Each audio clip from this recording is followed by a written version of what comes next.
Hello everyone, welcome back to our discussion on In Custody by Anita Desai. Let's have a brief recap of what we have explored in the previous session. Anita Desai's literary career and major works. On the same lines, Desai's narratives often center on themes such as cultural dislocation and the nuanced struggles of women navigating societal change. Her storytelling infused with psychological depth, offering readers an intimate look into the inner lives of her characters. Through her storytelling, Desai bridges the gap between personal introspection and broader social commentary, making her work universally resonant. Desai's impact extends beyond her literary achievements. She has mentored many aspiring writers and served as a professor of writing at Massachusetts Institute of Technology, fostering the next generation of storytellers. Her daughter, Kiran Desai, has followed in her footsteps, earning acclaim as an author in her own right. In the previous session, we also examined the foundational themes of cultural disintegration and Devan's personal aspirations. Today, we will continue with the next session where the narrative deepens its focus on Devan's struggle and the complexities surrounding his mission to preserve Noor's poetic legacy. This section offers a vivid portrayal of Devan's encounters with the chaotic world of Noor Shahjahanabadi, underscoring the poet's deteriorating condition and numerous obstacles Devan faces. Themes such as cultural decay, alienation, and disillusionment come to the forefront, providing rich material for analysis and reflection. We will explore Devan's interaction with key characters like Imtiaz Begum, who challenges his purpose, and Noor himself, whose vulnerabilities reveal the fragility of legacy and human ambition. Additionally, we will also explore the symbolic and thematic depth of Desai's writing, including how the fragmented recording sessions mirror the fractured state of Urdu poetry. By the end of this session, we aim to gain deeper insights into the interplay of personal ambitions and societal realities, along with the poignant commentary on preserving cultural heritage. Let's take a closer look at the essence of the second session and uncover its multifaceted layers. The summary begins like this. Devan is on the bus home, trying to forget what had happened. The morning drive seems positively idyllic compared to the mixing of poetry and vomit and defacement. A milkman tries to tell him he looks ill and needs tobacco, but Devan waves him off. He decides to go straight to the college rather than face Sarla at home. He will get back on the familiar track and not stray again.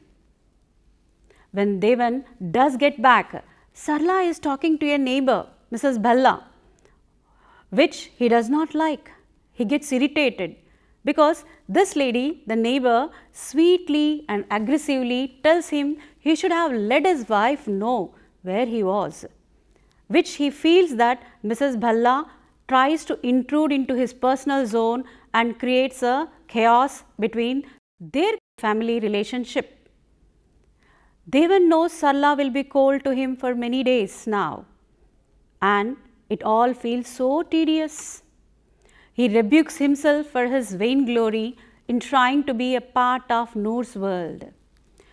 He feels relief and gratitude to be home, but at the same time, he also feels defeated. Moving forward, Sarla had been Devan's choice for a wife, but his family liked that she was plain and penny pinching. No one saw that she had aspirations of her own and was dreaming of the magazine idea of marriage. This did not happen, and she was very bitter. Devan understood since he felt defeated as well. Yet, this did not bring them closer. He had his poetry and she had nothing. Sometimes, when she was sullen towards him, he would react childishly and angrily. But today, the gloom feels appropriate. As the journey continues, Devan asks his son Manu to show him his school books. The boy is reluctant, but Sarla tells him to, which means the punishment period is over, for which Devan is grateful. Devan is not impressed by his son's messy scrawls, but forbears criticizing him and talks to the child about what he is reading. Devan then asks Manu to go for a walk with him. Outside, Devan is actually pleased by the mundane world around him, made bearable by the experiences he has just had it. He walks away from this loss, which seems to have simplified his existence. Manu prattles on about his teacher, which makes Devan smile. And upon this, Manu is pleased at the efforts of his story and his achievements. Devan thinks normally the boy seems complaining, but now he is pleasant and charming.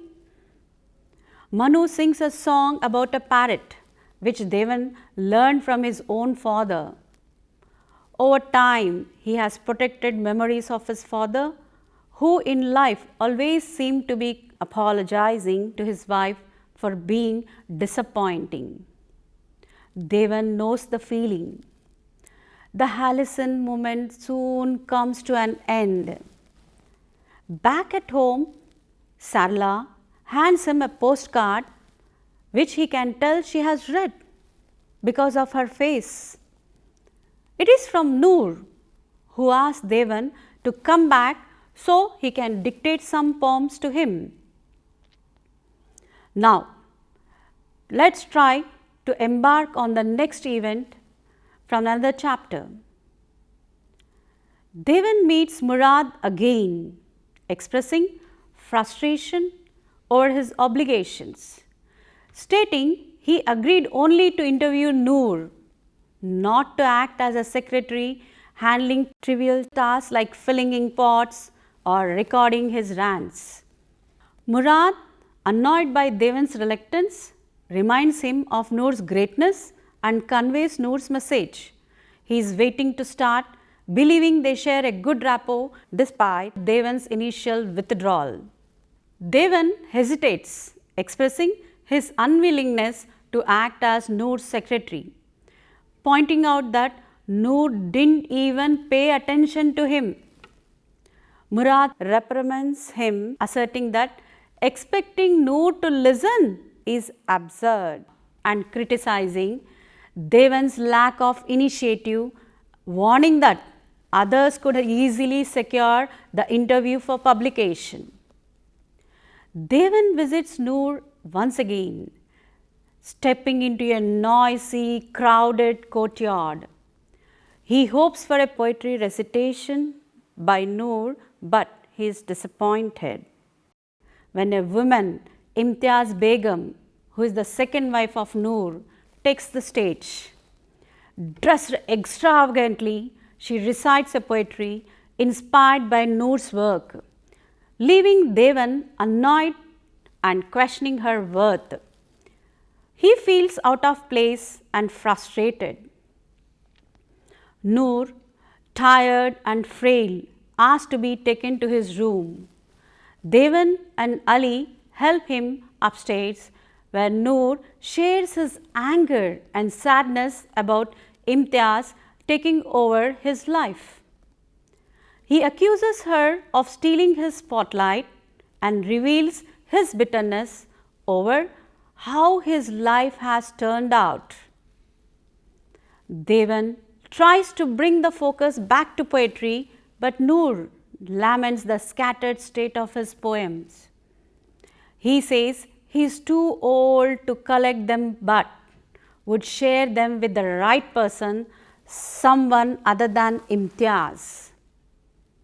Their conversation is cut short when Imtiaz storms in furious, accusing Noor of being jealous of her success. The argument gets heated and an elder woman steps in, telling Imtiaz to leave. Disheartened, Devan slips away. Later, Devan tells Murad about the chaos. Murad brushes off his concerns and suggests recording Noor's poem with a tape recorder this time. Though hesitant, Devan agrees, unsure how to proceed. Now, let's break down the events in another chapter in a simplified summary. The college is bustling with preparation for the annual board meeting. While students enjoy a holiday, faculty members linger in hopes of impressing important visitors. Devan, initially at ease, becomes tense about realizing the principal is nearby. He greets Siddiqui, the Urdu department head, who is the sole member of the department kept alive due to college's legacy. During their conversation, Devan mentions Murad's upcoming magazine issue featuring Noor's unpublished poems. Siddiqui is fascinated when Devan shares that he will interview Noor and record the sessions. Proudly, Devan elaborates on his plan to tape record the interview and distribute it to Urdu departments across India. Siddiqui is captivated by the idea and suggests they should request funding for recording equipment from the principal. Encouraged, Siddiqui approaches Mr. Roy, the college administrator. While Siddiqui discusses the proposal, Devan is teased by a colleague, namely Jaydev, about his frequent trips to Delhi, which irritates him personally. Later, Devan receives a note summoning him to Mr. Roy's office. To his amazement, Mr. Roy informs Devan that the principal has approved the purchase of recording equipment, crediting Noor's influence for this unexpected success. Moving ahead, Devan and Murad visits electronic shop to buy the equipment so that they can record Noor's interview. Murad is aware of the college's limited budget, so he has chosen second-hand equipment recommended by the shopkeeper. His name was Mr. Jain. Mr. Jain, who introduces his nephew Chiku as a technician to assist Devan. Feeling insecure about his lack of technical knowledge, Devan hesitates but eventually agrees, reassured by Murad that Chiku will handle the technicalities, allowing Devan to focus on the interview with Noor. Now, let's explore the next segment, thematic analysis. Devan is disillusioned when he finally sees the reality of Noor's life. Far from the serene and dignified poet he had imagined, Noor lives in a cramped, noisy neighborhood in a house that is far from impressive. Devan cannot believe that the great poet of love and nature could reside in such a chaotic environment. Noor is constantly surrounded by loud, disrespectful young men who exploit his fame and disrupt any meaningful conversations. Devan wonders how such an atmosphere could ever inspire great poetry. Adding to this, Devan is disappointed by seeing Noor's personal state. Once a figure of grandeur and inspiration, Noor now spends his days drinking excessively and eating greedily. His behavior often borders on pitiful, especially when he is reduced to weakness and submissiveness in front of his dominant second wife Imtiaz Begum. Devan observes Noor's physical and emotional decline with sadness, noting how time and neglect have diminished the once great poet into a shadow of his former self. Devan's initial response to Noor's environment and behavior is to retreat into his own life. After his first visit, he decides to accept the monotony of his unremarkable existence. For a brief moment, he finds solace in his family and convinces himself that the chaos of Noor's world is not for him. However, Devan cannot resist this allure of preserving Noor's poetic legacy. The pull of his passion for Urdu poetry and the chance to be a part of something greater drives him back into Noor's chaotic orbit. Imtiaz Begum, Noor's wife, emerges as a complex and divisive figure in the narrative. Devan's dislike for her is immediate and intense. He finds her theatrical performance of poetry grating and accuses her of limiting and stealing from Noor's work. Despite acknowledging that her poetry has beauty and skill, Devan cannot separate her talent from his perception of her as manipulative and cunning. Dear students, here the thing which you have to observe is he sees her as someone who has taken an advantage of Noor's genius to elevate her own status, and this deepens his resentment. When we talk about Devan's criticism of Imtiaz, however, reveal more about his own biases than about her character. This is what you have to focus on. He belittles her appearance, dismissing her and overly made up and vain.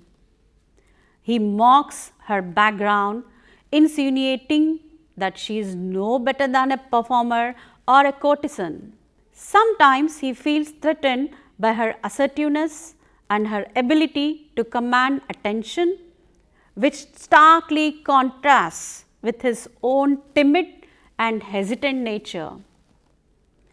Imtiaz reminds him of the women in his wife's family whose companionship and the dominance make him feel small and powerless.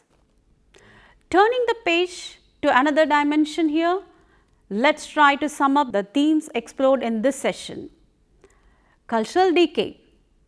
Noor's declining health and chaotic household symbolizes the broader decline of Urdu poetry and cultural heritage in modern India. The second theme which we have explained is alienation and isolation. Devan's struggles highlights his isolation from both his peer group and the world he admires. His passion for Urdu sets him apart, but it also alienates him. The third thing which we have to discuss is disillusionment. Devan's idealistic vision of preserving Noor's legacy clashes with the messy reality of poet's life and the challenges of recording his work. Power and exploitation. Imtiaz Begum's attempts to dominate Noor's legacy and the sycophant's exploitation of the poet reflect the power dynamics within the household. Persistence amidst adversity is another one which we have to understand. Despite numerous setbacks, Devan's determination to complete his project underscores his dedication to his cause, even as he questions its worth. Next, symbolism and character development. News poetry as a metaphor. The fragmented and disrupted recording sessions mirror the fractured state of Urdu poetry and culture. Devan's internal conflict, Devan's turmoil, as well as increasing frustration and self-doubt reflect his struggle to reconcile his passion with the harsh realities of his circumstances. Imtiaz Begum as a foil. Imtiaz's assertiveness and ambition contrast with the Devan's passivity and idealism, highlighting different responses to the same challenges. Up next, we will discuss the key moments of climactic turning point. The climax of this session occurs when Devan realizes the impossibilities of achieving his goals as he had envisioned. The technical issues with the recordings, the hostility from Noor's household, and the lack of support from his peer push Devan to the brink of despair. Yet, he remains determined to salvage whatever he can from the project, driven by his unwavering belief in the importance of preserving Urdu's legacy. Let's come to the conclusion where we try to encapsulate the essence of this entire session. Anita Desai masterfully frames the intricate dynamics of human relationship, the weight of artistic legacies, and the challenges of aligning lofty ideals with harsh realities. Through Devan's journey, the narrative exposes not only the vulnerabilities and flaws of those he admires, but also his own insecurities, biases, and contradictions. Ultimately, this segment underscores the poignant tension between the fading glory of Urdu poetry and the imperfect lives of those entrusted with its preservation. With this brief note, I conclude my lecture. Thank you all for your time and thoughtful participation. Your engagement has enriched our discussion, and I deeply appreciate your presence and insights. Let's carry forward the ideas we have explored today and continue fostering thoughtful dialogue. Wishing you all the best in your endeavors. Thank you once again for joining.